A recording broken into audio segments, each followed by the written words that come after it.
Pessoal, desculpa, mas o presidente pediu para avisar vocês o seguinte: dentro da pasta de vocês consta uma folha para sugestões da feira. Amanhã, ele pediu para que eu anunciasse aqui que nós vamos sortear uma televisão. Porém, vai ter direito a esse sorteio quem preencher essa ficha e entregar na organização. Então, o cupom que vai ser sorteado aqui é a ficha de inscrição. Então, por favor, todo mundo aí dê a sua opinião sobre a feira, seja ela boa, seja construtiva ou não, para que ele possa participar desse sorteio. E ele pediu para falar que a televisão já está comprada, não é? Daqui a pouco ela vai estar aqui. Muito obrigado, desculpa. Alô, bom dia a todos.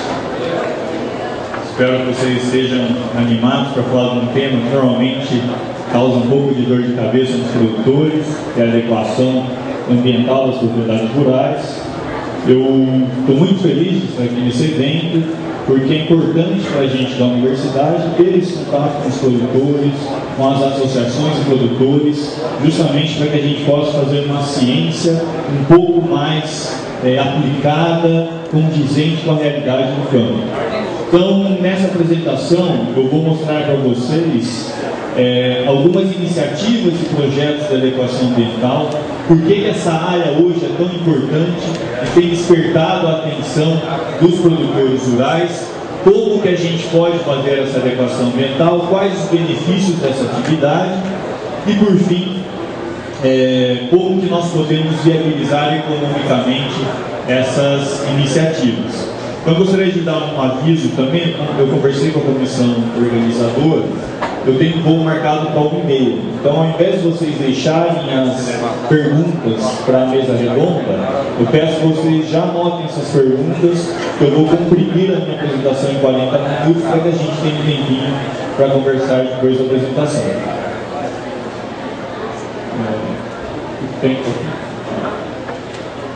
Então, esse tema, adequação ambiental, no que ele consiste? Se é que alguns de vocês já não tiveram que vivenciar na prática esse termo. Então, a adequação ambiental nada mais é do que um processo de reorganização da ocupação e uso do solo na propriedade rural, para que nós atendamos não só objetivos de produção, ou seja, escolher áreas com maior aptidão para a produção das lavouras de nosso interesse, mas para que também nós respeitemos alguns princípios básicos de proteção ambiental. Então, por exemplo, não plantar e não cultivar áreas de nascentes e cursos d'água e assim por diante. E justamente para resguardar essa proteção de áreas que a princípio são ambientalmente frágeis, é que existe a legislação ambiental e principalmente o Código Florestal, que está em discussão muito intensa hoje. O deputado Paulo Fial vai estar aqui com vocês apresentando esse tema. Então, de forma geral, esse processo de adequação ambiental, ele se dá hoje, tendo-se como base o Código Florestal. Então, por exemplo, aqui nessa imagem, vocês veem uma propriedade de produção de milho, em que a gente tem uma série de nascentes, de cursos d'água e a delimitação dessas áreas de preservação permanente. Então, em resumo, o que é adequação ambiental? Reorganizar a ocupação do solo para que nós possamos conciliar a produção junto com a proteção ambiental. E se nós precisamos adequar alguma coisa, é porque ela está desadequada, correto? E da onde que vem essa desadequação ambiental? Como e quando surgiram esses problemas que hoje nos forçam a repensar a ocupação do solo na propriedade rural? Então, esse é um exemplo de um pivô de irrigação de café. Então, por que, por exemplo, numa fazenda dessa, muitas vezes eu tenho alguma irregularidade ambiental? Primeiro, porque a abertura de 99% das unidades de produção do Brasil não foi feita de acordo com a legislação ambiental. Muitas vezes porque esse processo ele é muito antigo. A gente sabe que o café foi um dos primeiros grandes ciclos econômicos na agricultura brasileira. Então a gente tem imagens aqui que remontam do século XIX, época que a gente nem tinha legislação ambiental, ou muito menos uma conscientização sobre esses temas. Então essas inadequações ambientais, muitas vezes, foram decorrentes da atividade do pai ou mesmo dos avós do produtor rural. Em áreas mais recentes de ocupação, por exemplo, tem a situação do Vale do Paraíba. Antes a gente tinha uma floresta cobrindo aquelas áreas de borrarias ali no Rio de Janeiro e São Paulo. Essas áreas foram desmatadas, foi plantado café. Depois o café foi perdendo produtividade, essas áreas foram substituídas por pastagem e hoje nem o pasto mais cresce da direita. A gente tem uma série de áreas sorocas, de erosão intensa, de forma que a gente foi perdendo a produção. Então esse processo de desadequação ele foi surgindo ao longo do tempo, na medida em que essas unidades de produção foram sendo abertas sem um planejamento ambiental rigoroso. Mais algumas imagens históricas dessa fase mais antiga de aberturas de fazendas para café. Isso aqui são áreas de floresta em Minas Gerais, no início do século passado. Olhem aqui o tamanho do desbravador perto do tamanho das florestas que existiam nessas regiões.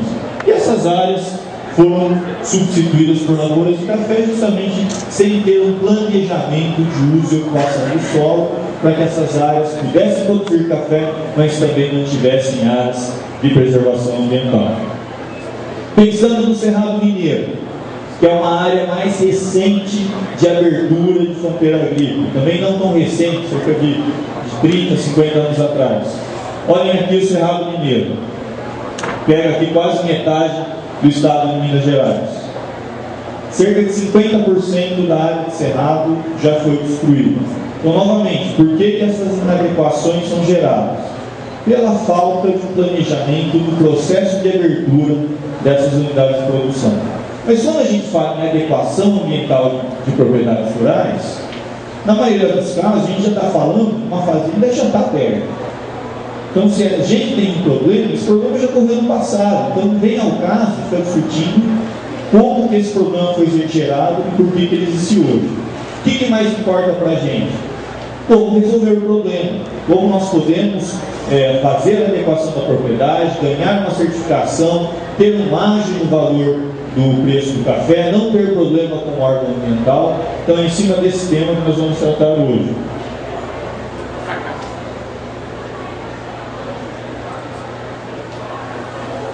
E por que hoje nós estamos falando tanto desse tema? Imagine, eu até parabenizo a comissão organizadora por trazer esse tema nessa feira. Algum tempo atrás, seria razoável pensar em uma palestra de adequação ambiental numa feira de produção de café? Então, por que esse tema cada vez mais tem vindo à tona e tem afetado o dia a dia de cada um de vocês? Porque ao longo do tempo, a sociedade foi percebendo que a produção de alimentos sem sustentabilidade ambiental ela pode trazer uma série de prejuízos para essa sociedade. Então, depois de um determinado momento, a produção do pão nosso de cada dia, ou do cafezinho com pão de queijo, não vai ser mais aceitável se essa produção ocorrer às custas dos recursos naturais, que também, igualmente como a produção de alimentos ou de café, são importantes para a sociedade. Então, em função dos impactos ambientais que foram surgindo ao longo do tempo, houve uma reflexão, uma forma de se pensar a agricultura e o papel dela para a conservação dos recursos naturais. E isso, pessoal, é importantíssimo na área que nós atuamos. Eu sou engenheiro agrônomo, muitos de vocês aqui são engenheiros agrônomos ou produtores rurais. E o produtor rural e engenheiro agrônomo é um grande gerente. Pronto. São grandes gerentes de recursos naturais. Então não existe nenhuma profissão no mundo que mais lide com água, solo, biodiversidade do que a produção rural. Então, de fato, essa é uma responsabilidade que nós temos perante a sociedade.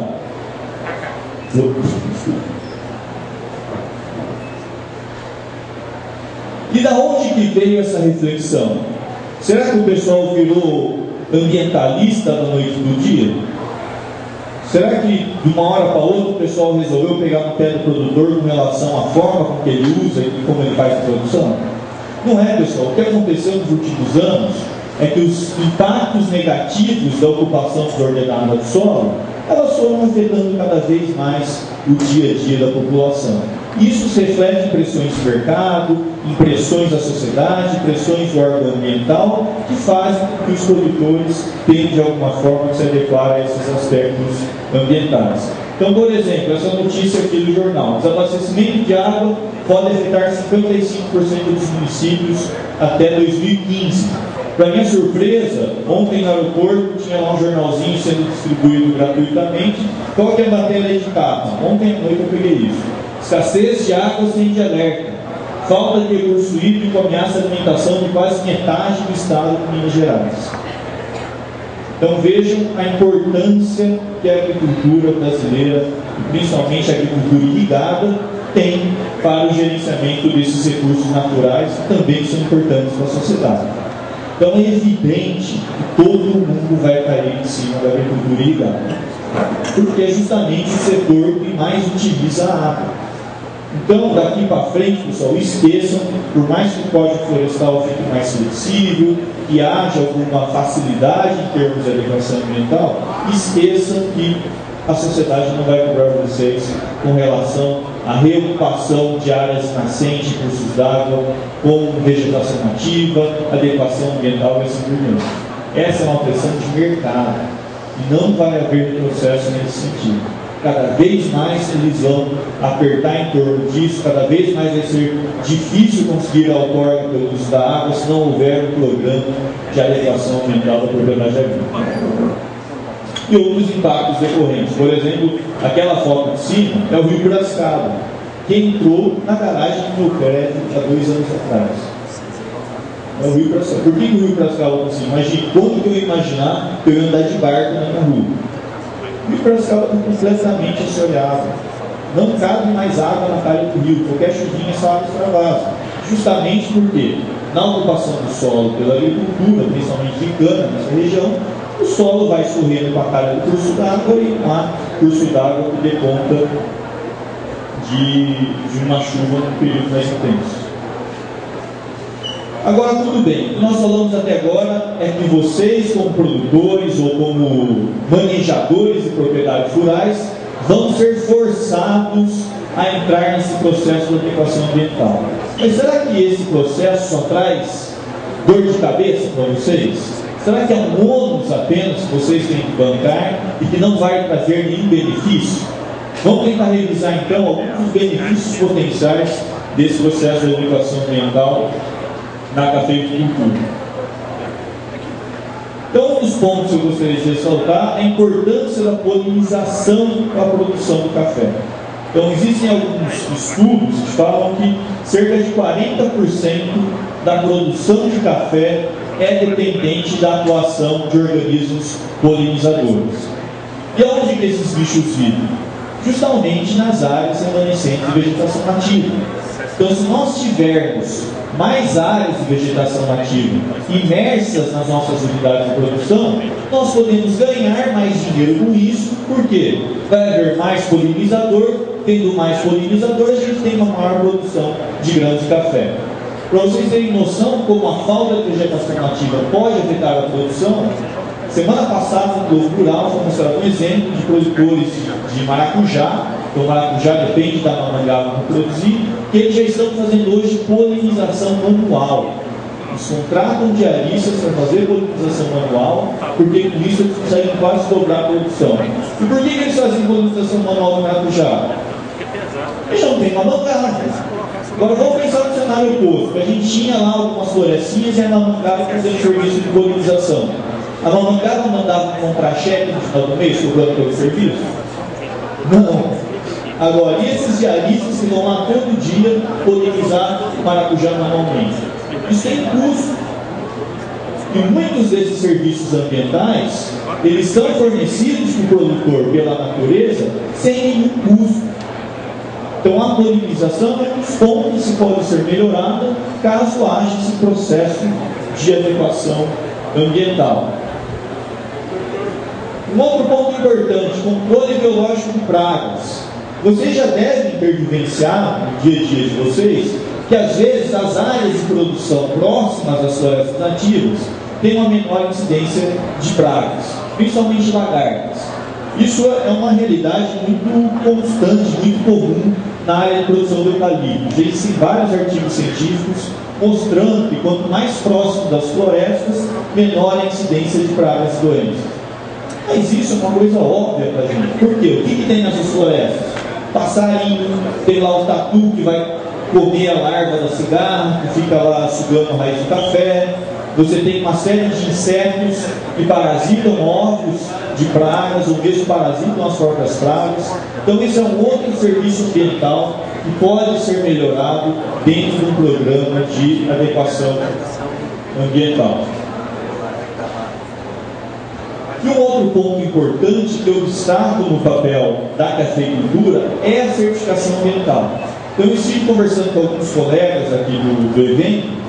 Nós sabemos que hoje, em alguns casos, se pode ter um ágio de até 20% do preço da saca do café, se houver a certificação ambiental, por exemplo, como da Rainforest Alliance. Então, é um investimento a adequação ambiental, já que a adequação ambiental faz parte das normas de certificação dessas entidades. Então, a adequação ambiental, nesse contexto da certificação do café, o custo que vocês podem ter com esse processo pode ser mais do que compensado pelos benefícios que esse processo trará. Então não é mais uma questão simplesmente de obrigação legal, cumprimento da legislação. É uma questão de investimento na lucratividade do setor e no acesso a novos mercados, como por exemplo exportação, que cada vez mais exige esse processo de certificação. E agora uma pergunta que eu faço para vocês. Tudo bem, vocês podem ter alguns benefícios, como já foram discutidos aqui. Mas também haverá perdas, é evidente. Mas qual o nível de magnitude dessas perdas? Quanto de área nós perderíamos se fosse feita uma adequação à legislação ambiental? Vocês têm dimensão disso? Eu pergunto isso porque muitas vezes os produtores reclamam, não, a legislação ambiental só trabalha a vida e tal.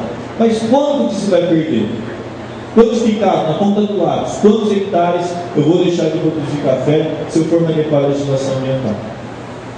Então, para responder essa pergunta, infelizmente eu não tenho muitos dados na área de café, mas eu tenho muitos dados na área de cana.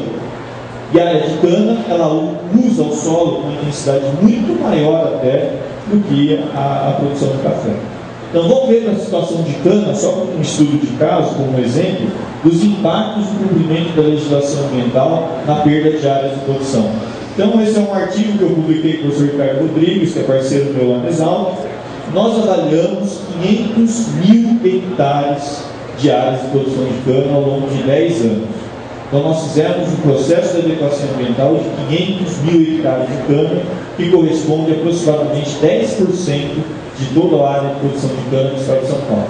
Então não dá nem para contestar a representatividade desses dados em termos de abrangência espacial. E o que nós avaliamos nessas áreas? Quantos por cento da área da propriedade era de APP? Então, em média, nós tínhamos 10% da área da propriedade como área de preservação permanente, que é a principal geradora de desadequação ambiental. Só que apenas 21% dessas áreas de preservação permanente estavam ocupadas por algum tipo de ocupação avícola. Isso representa 2% da área total da propriedade. E especificamente com cana, apenas 1,2% da área total dessas propriedades estavam em desacordo com o Código Florestal. Aí eu pergunto para vocês, se nós fôssemos se adequar à legislação com relação à cana, tirar a cana da beira do rio e da beira das nascentes, nós perderíamos 1,2% da área total de produção. Isso é muito? Será que isso inviabiliza a produção? A gente não consegue ganhar 1,2% com produtividade, manejando melhor a lavoura? Com certeza, pessoal. Então isso aqui é com base no Código Florestal atual, não nem falando dos novos limites, de metros já consolidados. Não, se a gente fosse seguir o Código Florestal atual. Então muito, vamos falar assim, desses problemas são gerados por falta de conhecimento. Falta de dados que demonstrem quanto o produtor pode perder ou não se ele escolhe se adequar a essa legislação. Agora vocês podem falar, não, reserva legal é que é o problema. APT tudo bem, nós aceitamos. E a reserva legal? Nessa questão de proprietários de câmara, são as melhores terras do estado de São Paulo. O déficit de reserva legal não é de 20%. Por quê? Já se tem alguns capõezinhos, algumas áreas eucaliptais abandonadas, que já tem vegetação, áreas abandonadas. Então, nesses 500 mil hectares, o déficit foi de 6,4%. E eu pergunto para vocês, quantos por cento de uma propriedade vocês conseguem usar para café irrigado? 50%? 60%? Alguém pode só fazer assim para eu ter certeza? Em 50% a 60%. Vocês têm 100 hectares, vocês conseguem usar uns 50% a 60% para café irrigado. Correto? Alguém discorda? Mais ou menos isso, não é? Ou seja, sobra 40% de áreas sem café irrigado. Considerando que nós temos cerca de 10% de APP e 20% de reserva legal, não há área suficiente para que a gente cumpra a legislação. Por que às vezes a legislação não é cumprida? Falta de planejamento do uso e ocupação do solo. Se nós usamos tudo, não sobra área para conservação. Então esse é um ponto que eu quero destacar. Planejamento. Então, para que a adequação ambiental ocorra, é preciso que haja planejamento no uso e ocupação do solo.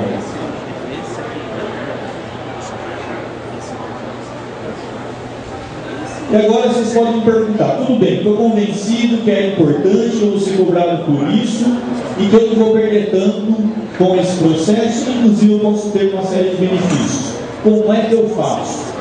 Então é comum também no meio rural, pessoal, os produtores reclamarem dos resultados muito ruins quando eles já se aventuraram por recuperar uma maxilar. Então é muito comum a gente ver nessas propriedades uma meia dúzia de mudinha perdida no meio do capim, na esperança de que aquilo vai virar uma floresta. Isso vai. Da mesma forma como vocês têm tecnologia para a produção de café, nós temos hoje tecnologia de recuperação de floresta. Então, recuperar a floresta não é coisa para aventureiro.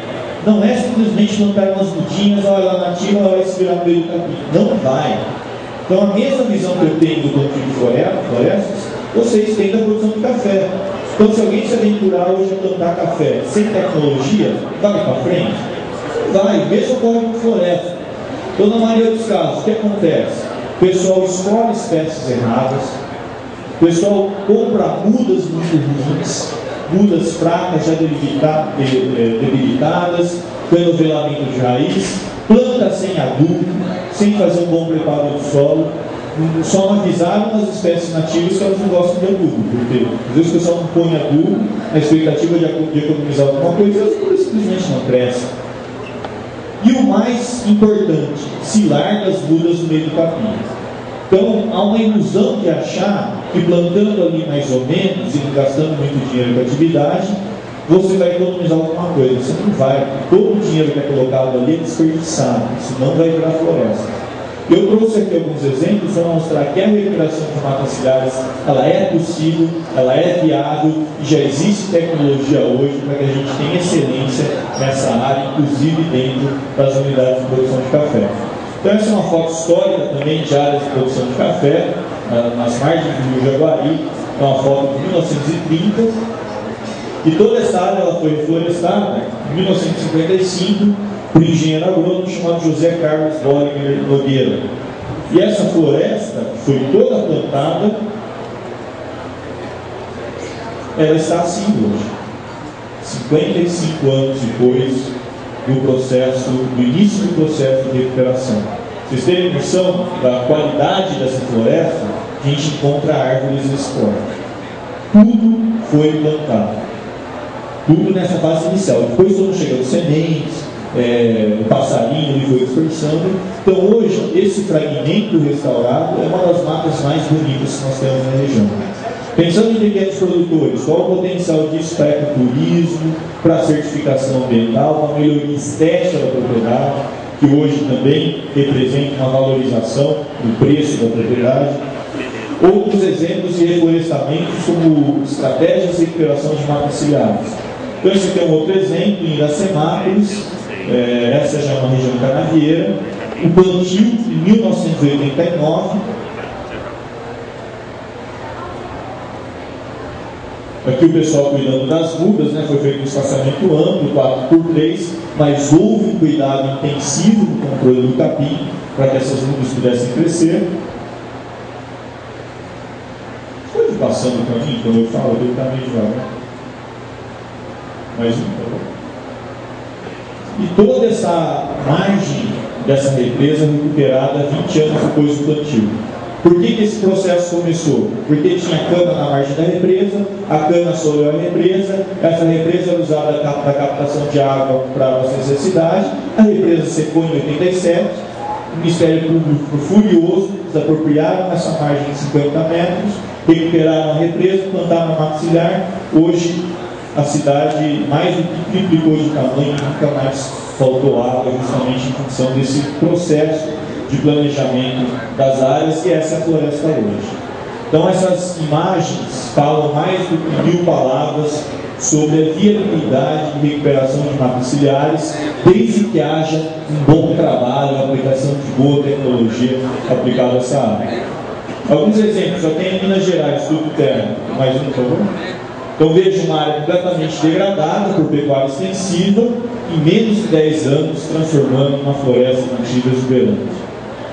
Então, novamente, utilizando tecnologia adequada de recuperação de áreas de floresta nativa. E o que eu chamo de tecnologia adequada? Como que nós fazemos hoje a recuperação de matas ciliares e áreas de reserva legal, para que a gente tenha eficiência no processo de reocupação dessas áreas com a vegetação nativa? Então, nós sabemos que algumas árvores se crescem muito rápido e que também morrem cedo, e árvores que crescem mais devagar, mas que duram centenas de anos e que vão formar a floresta madura. Durante muito tempo, as primeiras iniciativas de recuperação usavam só essas árvores que eles chamavam de madeira de lei. Então eles plantavam muitas dessas espécies que crescem devagar, não gostam muito de condições de pleno sol, e evidentemente eles tiveram um problema porque essas árvores crescem muito devagar. Então o capim sempre foi um problema muito grande quando se plantavam essas espécies de crescimento lento. Depois de um tempo, o que o pessoal começou a observar? Ah não, mas vamos plantar crim de uva, capixingui, monjoleiro, essas espécies que crescem rápido, essas pioneiras que fecham rapidamente a área. E daí eles abandonaram essas madeiras de lei e só plantaram essas de crescimento rápido. Qual o problema? Elas também morrem cedo. Então, 10 anos depois do plantio, muitas dessas áreas foram perdidas, porque as árvores morreram e o capim voltou a dominar o solo. Então, qual é a estratégia adotada hoje? A junção desses dois grupos de árvores. Então, nós plantamos, o anterior, por favor, linhas de rápido crescimento, escolhendo a dedo aquelas espécies que vão crescer rápido e vão sombrear o solo, e linhas de espécies de crescimento mais lento. Então, é um consórcio de espécies com diferentes velocidades de crescimento. Com essa área aqui, por exemplo, tem 1 ano de plantio. Com 2, 3 anos, vocês não precisam mais se preocupar com controlar a capim, desde que se use tecnologia adequada. O que inclui escolha das espécies, organização das mudas no campo, compra de mudas de boa qualidade fisiológica, adubação, controle de formiga e controle do capim. Esse é um exemplo, por exemplo, de semeadura direta. Não foi plantada uma única muda aqui. Nós semeamos a floresta da mesma forma como se semeia milho. Essa área aqui tem exatamente 2 anos de plantação. Mas, novamente, com todos os tratos culturais que são necessários. E a gente economiza muito com isso. O plantio, a semente sai muito mais barato do que plantar mudas. Então, hoje, na Bacia do Rio Xingu, Mato Grosso, o pessoal já faz plantio mecanizado de florestas, usando as máquinas utilizadas no plantio de soja e pastagem. Outras tecnologias, eu tenho no sul de Minas, posso citá-las. Em algumas regiões que a gente tem desmatamento, e que eles têm que desmatar e eles raspam aquele solo superficial de floresta ou do cerrado, para que se faça o plantio ou se faça o enleiramento, esse solo superficial tem um potencial enorme de recuperação de áreas degradadas. Então esse é um exemplo de bauxita, em que eles cortaram a floresta com autorização, rasparam essa camada de solo, pegaram a bauxita, reorganizaram o solo em termos de engenharia de solos, depois eles recobriram essa área com o solo da floresta, o solo que havia na floresta antes do desmatamento. E vejam o potencial de uso dessa técnica. 4 meses depois, mais uma. 10 meses depois, pode mais uma, mais 2 cliques. 16 meses depois, mais uma. 28 meses depois, sem implantar uma única muda. Simplesmente aproveitando o material para ser jogado no lixo. Isso acontece muito com construção de estradas, de centrais hidrelétricas. O pessoal desperdiça esse material com um enorme potencial de recuperação de áreas degradadas. Então é evidente que dá para inovar muito, recuperar a floresta muito mais do que plantar mudinhos. Então a gente precisa conhecer caso a caso as situações em que essa atividade vai ser conduzida. Em alguns casos, basta simplesmente que nós abandonemos a área. Vocês sabem disso, principalmente em área de cerrado, onde vocês trabalham mais com agricultura irrigada. O cerrado tem um potencial enorme de rebrota, de regeneração. Então por que eu vou gastar dinheiro com aquele negócio se sozinho, desde que eu tire a agricultura, eu tire pecuária, o próprio cerrado vai regenerar? Então a gente vê que no cerrado essa é a principal técnica de recuperação.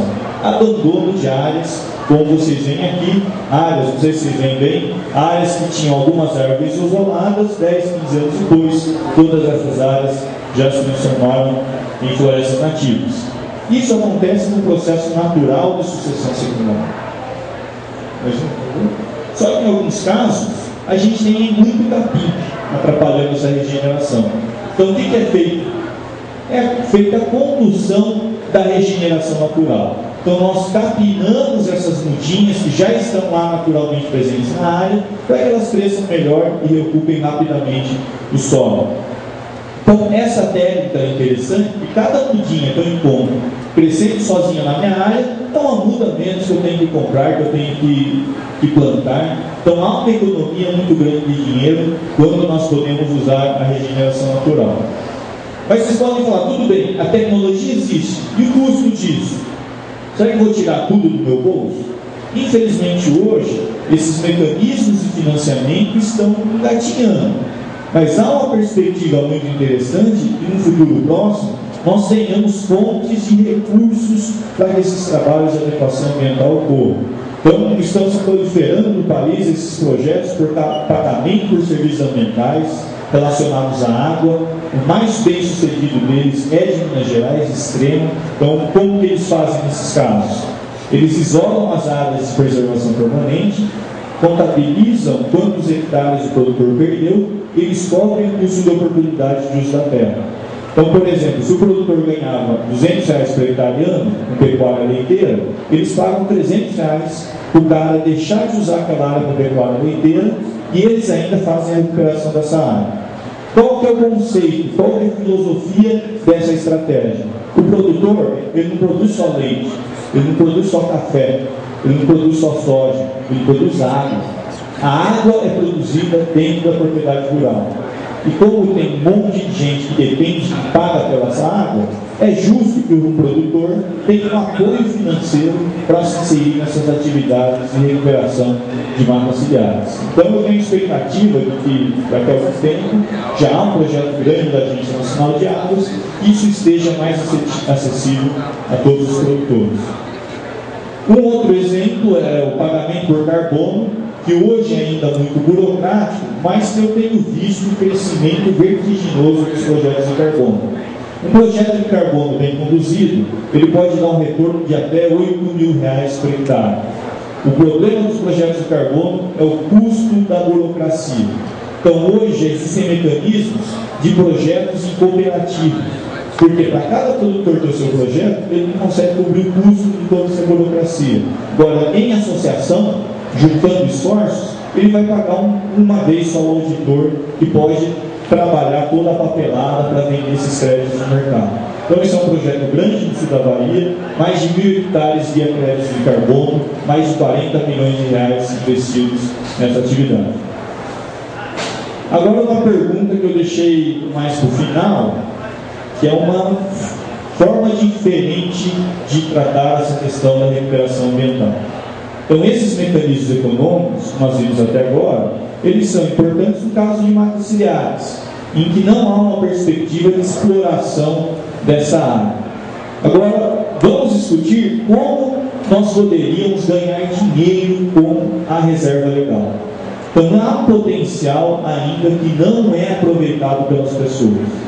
A reserva legal é muitas vezes vista como uma área de floresta intocada, que não pode ser mexida, ou então, quando eu vou recuperar essa floresta, como sendo uma área de floresta que eu planto para ninguém tocar a mão. E não é esse o conceito.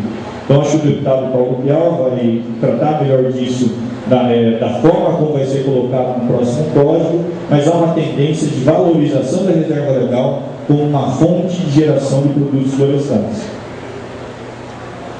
Então, primeiro ponto que eu gostaria de ressaltar: qual que é a ocupação que normalmente ocorre dessas áreas não utilizadas para a produção de café ou para qualquer outra coisa no Brasil? Pecuária extensiva, correto? Na maioria dos casos, o que a gente faz? Ocupa o filé da propriedade com a agricultura, principalmente no caso de agricultura irrigada, tem lá que são as calcinhas do pivô. Então, o filé da propriedade a gente ocupa com a agricultura. E o resto? Solo pedregoso, solo arenoso, área muito declivosa, vai para a pecuária extensiva. Na maioria dos casos, e só na Mata Atlântica são 6,5 milhões de hectares de pecuária extensiva em áreas declivosas, e no Brasil são 211 milhões de hectares de pecuária extensiva. Isso corresponde a 75% de todas as formas de uso no país. Então, mais 3/4 das nossas áreas já abertas, que não são florestas hoje, são usadas para pecuária extensiva. Qual é o rendimento de uma pecuária extensiva de baixa tecnificação? No Brasil, a média de lotação animal é 1 cabeça por hectare. É muito pouco. Com isso, o produtor ganha de 150 a 200 reais por hectare ano, quando ele ainda está produzindo bem. Isso é economicamente viável? Bem, com uns 20, 30 hectares de pecuária extensiva, eu não ganho um salário mínimo por mês. Por que então que a gente continua usando essas áreas para bendita pecuária extensiva e não dá dinheiro para ninguém? Falta de opção, às vezes. O que eu vou fazer nessas áreas? Mas vamos pensar por outro lado. A gente tem custo de oportunidade baixo dessas áreas. Já não se ganha muito dinheiro com ela mesmo. E hoje, vocês não têm mão de obra para manejar o gado, principalmente sobre pecuária leiteira. Então, o que eles vão fazer com essas áreas? E cada vez mais vai haver a cobrança ambiental. Você tem que ter reserva legal. Você tem que planejar melhor essas áreas da propriedade. Então, a proposta que eu vou fazer aqui serve não só para a reserva legal, mas para todas as áreas de baixa aptidão agrícola da propriedade. Então, esse é um modelo que foi desenvolvido lá pela nossa equipe no Exalc, de produção de madeira nativa na reserva legal. Alguém aqui está construindo casa? Ou recentemente comprou madeira em serraria? Hoje, pessoal, está um absurdo o preço da madeira. Quem está construindo ou precisou comprar sabe disso. E por que o preço da madeira é tão alto? É muito claro. De onde que vinha essa madeira? Desmatamento irregular na Amazônia. 86% da madeira produzida na Amazônia brasileira é consumida dentro do Brasil. O que aconteceu com o desmatamento na Amazônia nos últimos anos? Caiu bastante. O que aconteceu com a oferta de madeira no mercado? Caiu bastante. O que aconteceu com o preço? Subiu. Então, antigamente, não havia um cenário positivo de produção de madeira nativa na propriedade rural. Por quê? Tem os camaradas que vão lá, cortam tudo na Amazônia e vendem para a gente. Por que eu vou plantar? Isso está mudando. Desmatamento tem caído, preço tem aumentado, e hoje eu aposto muito na produção de madeira nativa como uma atividade complementar da propriedade rural. Então, como funciona esse sistema aqui? Nós trabalhamos com uma linha de espécies de rápido crescimento, para corte com 10 anos, para caixotaria, lenha e usos menos nobres, mas que vão ser importantes para a sombra e a área. Espécies de médio crescimento moderado, corte com 20 anos, jequitibá, angico, espécies que são usadas para marcenaria rústica, fratato, mas já tem um valor agregado maior, e espécies finais, são espécies tardias, espécies com corte com 30 anos, peroba, palmarfim, espécies com madeira super valorizada hoje no mercado. Pode mais um? Então, essa produção é feita em ciclos. Então, nos primeiros 10 anos eu corto madeira inicial, planto madeira média no local. 20 anos depois eu corto madeira média, pode mais um, e planto madeira final. 30 anos depois eu vou colhendo mais um, essas árvores num ciclo de produção. Vocês podem perguntar para mim, mas tudo bem, 10 anos, 20 anos, dá dinheiro esse negócio? Vocês têm noção do potencial de retorno? Essa é uma fazenda de 250 hectares em Campinas, uma das regiões onde o solo é mais valorizado, no interior de São Paulo. Pode mais um. E o proprietário decidiu plantar toda a fazenda com madeira nativa para exploração futura, com dinheiro do BNDES, com financiamento público.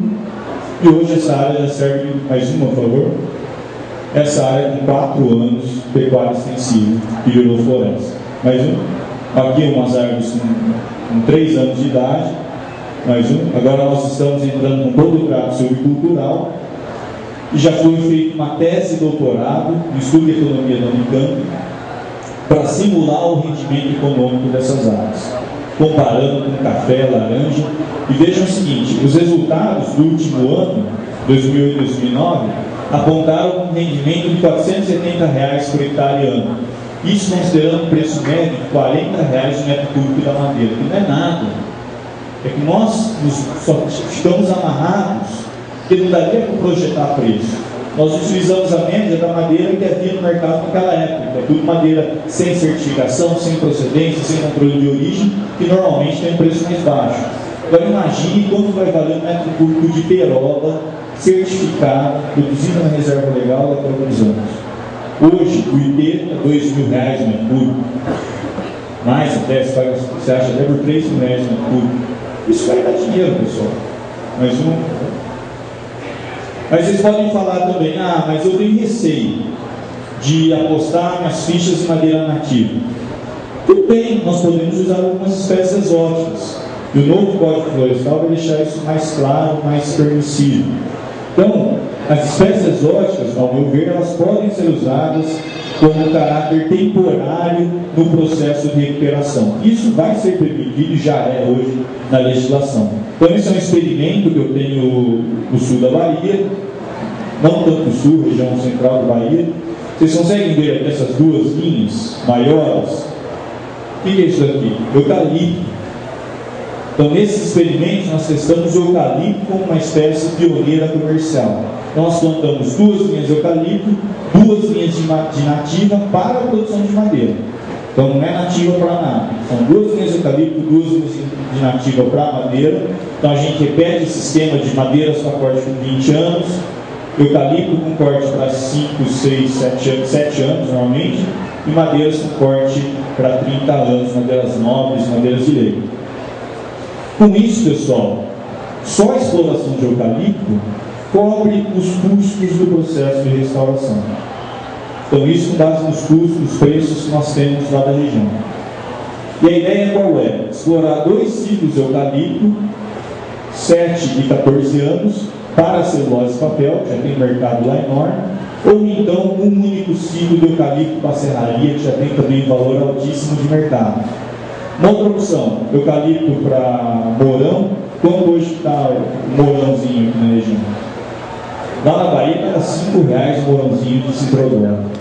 Aqui eu não sei como está, mas imagino que o valor seja alto também.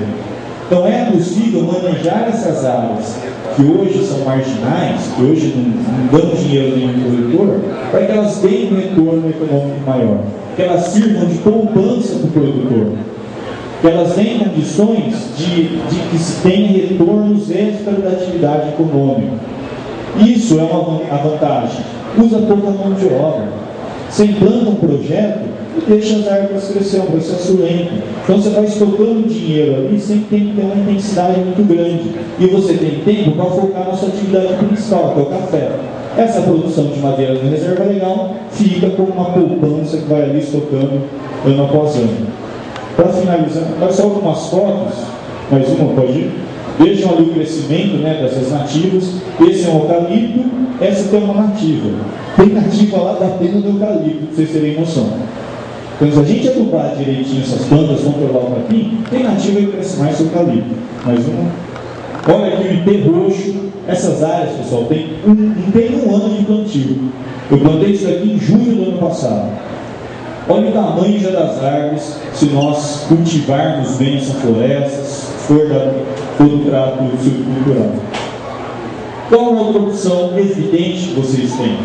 Café. Por que não usar o café nessa fase inicial da recuperação da floresta?